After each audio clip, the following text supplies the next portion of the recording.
और चलिए बात कर लेते हैं प्रधानमंत्री नरेंद्र मोदी की। उनके एनर्जी लेवल को लेकर के हमेशा चर्चा होती है। आप देखिए, पहले तो पश्चिम बंगाल में उन्होंने चुनाव प्रचार किया परसों, उसके बाद कल वो सिक्किम गए, उसके बाद फिर कल शाम में ही वो पहुंच गए अपने संसदीय क्षेत्र वाराणसी। आज वो रोड शो करने वाले और उसके बाद आज ही वो दोपहर में पहुंच जाएंगे हरदोई। और हरदोई से वो उत्तर प्रदेश के निवासियों को एक बहुत बड़ी सौगात देने वाले हैं। वो साथ में सीएम योगी आदित्यनाथ भी मौजूद होंगे और एक सबसे लंबा एक्सप्रेसवे गंगा एक्सप्रेसवे शुरू हो जाएगा उत्तर प्रदेश के लोगों के लिए। और कैसे ये एक्सप्रेसवे जीत का एक्सप्रेसवे बनेगा, देखिए इस रिपोर्ट में आप।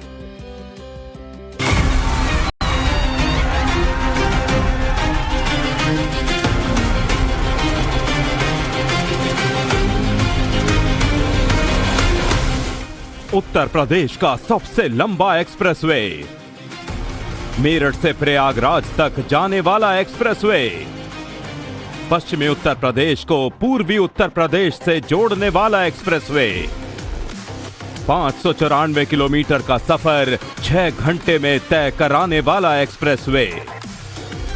ये है गंगा किनारे वाला एक्सप्रेसवे, जिसका अब से कुछ ही घंटों बाद प्रधानमंत्री नरेंद्र मोदी हरदोई से उद्घाटन करने वाले हैं। मेरठ, हापुड़, बुलंदशहर, अमरोहा, संभल, बदायूं, शाहजहांपुर और उसके बाद हरदोई। गंगा एक्सप्रेसवे का सफर हरदोई जब पहुंचता है तो बच जाता है रायबरेली, प्रतापगढ़ और प्रयागराज। 352 किलोमीटर का सफर लगभग यहां तक पूरा हो जाता है। और इसी वक्त मैं हरदोई जिले की सीमा में मौजूद हूं, जहां प्रधानमंत्री नरेंद्र मोदी 29 तारीख को इस गंगा एक्सप्रेसवे को जनता को समर्पित करेंगे। इस एक्सप्रेसवे को इसकी लंबाई खास नहीं बनाती, बल्कि इस एक्सप्रेसवे को खास बनाता है इसका मॉडर्न लुक। देखिए, एक तो 1, 2, 3 लेन इधर और 3 लेन उधर, मतलब 6 लेन का ये एक्सप्रेस वे है।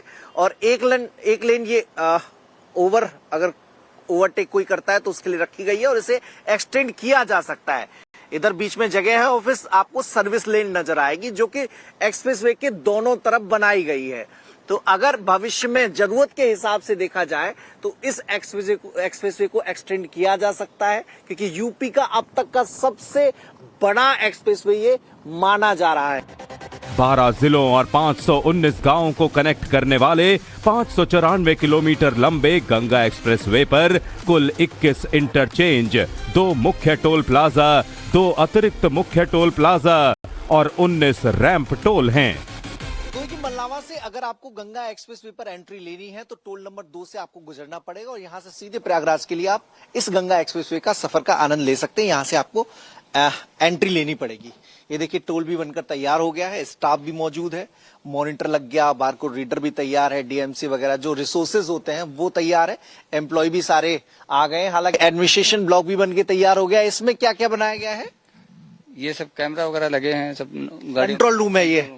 अच्छा, सामने कंट्रोल रूम है सर। अच्छा, देखिए प्रशासनिक भवन है, इसमें कंट्रोल रूम भी है और वो भी बनके तैयार हो गया है। इस एक्सप्रेसवे की सबसे बड़ी खासियत शाहजहांपुर जिले में 3.5 किलोमीटर लंबी आपातकालीन लैंडिंग सुविधा यानी हवाई पट्टी का निर्माण है, जहां फाइटर प्लेन उतरेंगे। एआई कैमरे सेंसर से लैस एक्सप्रेसवे को हरा भरा रखने के लिए 18 लाख पेड़ लगाए गए हैं। गंगा एक्सप्रेसवे से पश्चिमी यूपी से पूर्वी यूपी तक सीधी और तेज कनेक्टिविटी मिलेगी। सिर्फ यही नहीं, इसके जरिए दिल्ली से सीधे बिहार तक जाया जा सकता है। गंगा एक्सप्रेसवे को पीपीपी मॉडल पर विकसित किया गया है। 120 किलोमीटर प्रति घंटे की डिजाइन स्पीड के साथ ये एक्सप्रेसवे तेज और सुगम यातायात सुनिश्चित करेगा। गंगा एक्सप्रेसवे है, ये केवल सुविधा और सहूलियत का माध्यम नहीं है, बल्कि यूपी की तरक्की के रास्ते भी इस एक्सप्रेसवे से खुल जाएंगे। मैंने हरदोई से सफर शुरू किया है। हरदोई से सीधे ये रास्ता प्रयागराज की तरफ जाता है और आप स्पीड देखिए और फिर आप मैं चूंकि बैठा हुआ हूं और महसूस कर सकता हूं कितना स्मूथ तरीके से, इतनी स्पीड पर भी हम लोग आसानी से बात कर पा रहे हैं। कैमरा बिना हिले डुले, जो कैमरा पर्सन का फील है वो अपना काम कर पा रहे हैं। तो कितना जो अच्छा एक्सप्रेसवे इस लिहाज से इसे देखा जाए, सुविधाओं के लिहाज से लगातार हर जो मेरठ से जब आप शुरू करते हैं प्रयागराज तक पहुंचते हैं तो करीब 9 फैसिलिटेशन सेंटर भी सुविधाओं के लिहाज से बनाए गए हैं और बहुत जरूरी कंफर्ट जोन है कंफर्ट जोन होता है, जो यहाँ के एक्सप्रेसवे पे सफर करने वाले लोगों के लिए राज्य सरकार ने दिया है। इस एक्सप्रेसवे के शुरू होने से न सिर्फ ट्रैवल टाइम घटेगा, बल्कि व्यापार, उद्योग, पर्यटन और रोजगार के नए अवसर भी तेजी से बढ़ेंगे। गंगा एक्सप्रेसवे प्रदेश की लाइफलाइन साबित होगा।